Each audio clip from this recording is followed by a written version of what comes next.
집 나가면 고생해. 집에서 어이해를 시청하면 평안해. 오늘도 안방처럼 평안한 어이해 문을 활짝 열었습니다. 오늘 사연 들려주시죠. 안녕하세요. 저는 3대째 믿음을 유산으로 받은 남편과 결혼한 40대 주부입니다.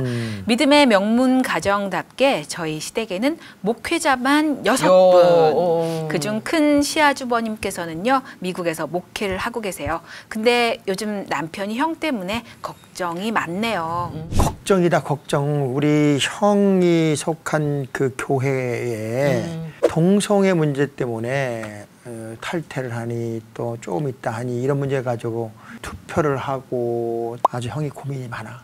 생각보다 현지 상황이 훨씬 더 심각한 것 같아요. 지난 2015년 미국의 연방대법원에서는 동성애자들의 결혼을 헌법으로 인정했죠. 미국 연합감리교회에서도 동성애 결혼, 동성애자 목사 안수, 동성애 결혼 주례 등을 인정해야 한다는 목소리가 점점 더 커지고 있어요. 이 불똥이 한인 감리교회까지 영향을 미치고 있는 지금 이 상황을 어떻게 대처해야 할까요? 지금 이게 미국 문제가 좀 저희한테까지 오고.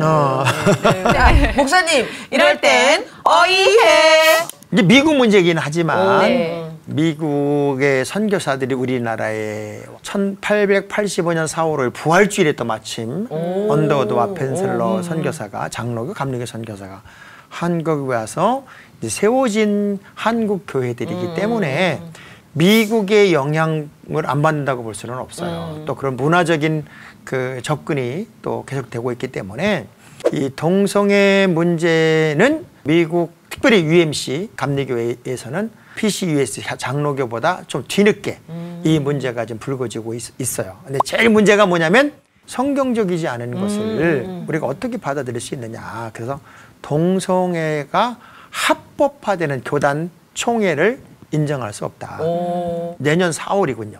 2024년 4월에 감리교 UMC가 총회를 해요. 근데 총회 때 이걸 합법화시킬 거냐 말 거냐가 결정이 되는데 이제 합법화되면은 저도 감리교 있기 싫어요. 그 다른 교단이긴 하지만 잘 모르죠 이런 얘기. 몰라요 지금. 한국 교회에도 영향권이 미치지 않는다고 볼 수가 없는 게 우리나라에서도 이제 그쵸. NCCK 같은 단체에 소속된 교단들이 있습니다. 근데 그 단체는 동성애를 자꾸 지지해요. 그러다 보니 그 단체에 소속된 교회들도 그 영향권에 있다고 봐야 되는데 우리가 생각하는 기본적인 상식선에서의 성경적 논리와는 또 다른 이야기를 하게 될 거기 때문에 지금부터 대비하지 않으면 안 돼요. 자, 그러면 문제를 한번 볼게요. 지금 미국에 있는 감리교회들, 한인 감리교회들은 투표를 해요. 투표를 해서 지금 탈퇴할 교회들은 지역에 따라서 20에서 50% 정도의 재산을 내고 나가라. 이렇게 돼 있어요. 우리나라의 이제 각 교회들이 유지재단이라는 곳에 교회 재산을 넣습니다.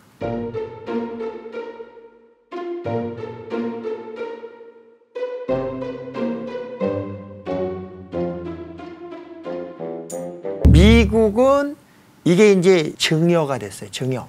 쉽게 말하면 이제 우리가 헌금을 다 모아서 건축을 해가지고 교회를 세우는 단계부터 교회가 유지되는 모든 과정의 재산은 연회에 있어요. 그러니까 우리 개교의 재산이 아니에요. 한국은 어떻게 돼 있냐면 신탁이에요.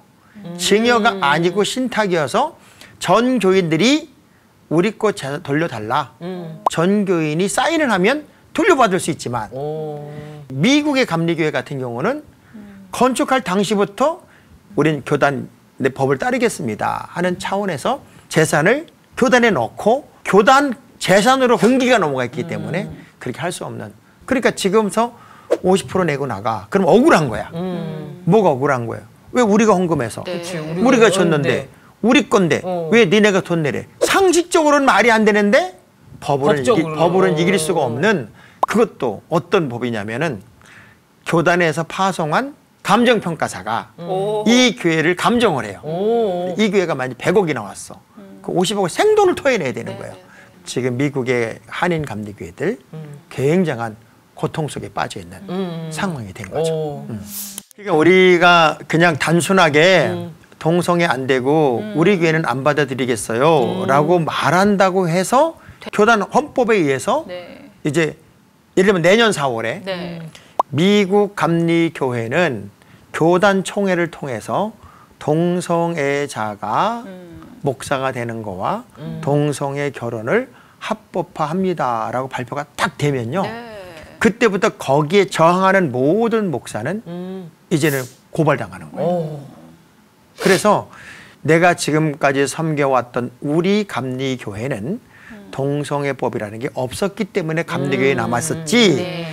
이 법이 합법화되면 우린 원래 추구했던 목표와 방향이 다르기 때문에 우린 나가겠습니다 하면 그땐 법정 싸움을 하지만 네.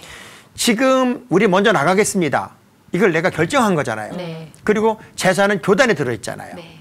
그러면 그 재산을 가진 단체가 재산을 빼가는 거거나 매각을 할 수 있잖아요. 매각을 하면 우리 성도들이 헌금한 교회를 뺏기고 매각당하는 그리고 길거리에 나앉는 그런 일이 벌어지기 때문에 굉장히 신중해야 되는 시점이 지금 미국 안에서 특별히 한인 교회들 속에서 일어나고 있는 일이고 많은 교회들이 또 GMC라고 하는 동성애를 인정하지 않은 새로운 단체의 교회를 또 만들었어요. 작은 부담을 내고 나가는 교회들은 문제가 없어요.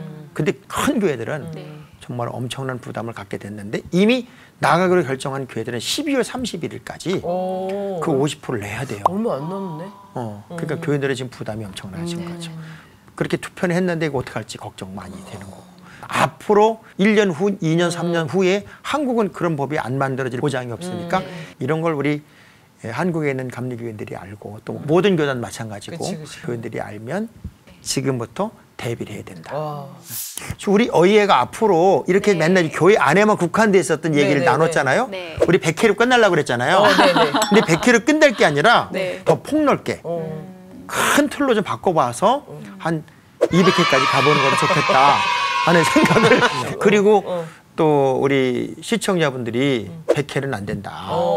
더 해야 된다 하는 여러 같은 또 응원이 있어서 목사님 진짜세요? 눈이 왜 흔들리세요? 그 샘TV의 어이해가 더 대표적인 프로그램 중에 하나이니까 좀 더 폭을 넓힐 필요는 있겠다. 그런 의미에서 이런 문제가 되게 중요하겠다 하는 생각을 저는 해봤습니다.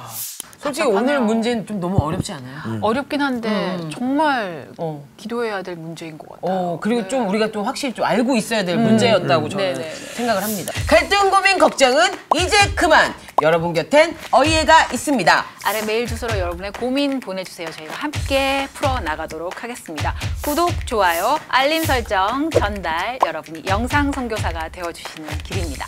신앙생활 고민 상담소 어이해. 다음 시간에 다시 만나요.